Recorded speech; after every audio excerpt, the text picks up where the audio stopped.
আজ বাংলাদেশের একজন বরেণ্য গীতিকবি মাসুদ করিমের ৭৯তম জন্মবার্ষিকী।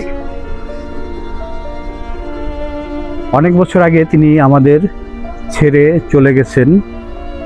আমরা তার নামে মাসুদ করিম সেকশন তৈরি করেছি আমাদের সোনারং তরু ছায়া পাঠাগারে, এবং আমাদের এই কার্যক্রমে অগ্রণী ভূমিকা পালন করেছেন তার কন্যা সংস্কৃতিসেবী ফারজানা আলো কনক।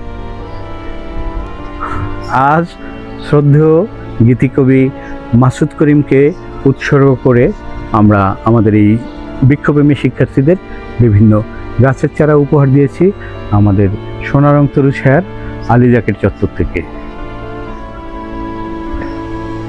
শ্রদ্ধেয় মাসুদ করিমের আত্মার শান্তি কামনা করছি। অশেষ ধন্যবাদ আমাদের এই বৃক্ষপ্রেমীদের।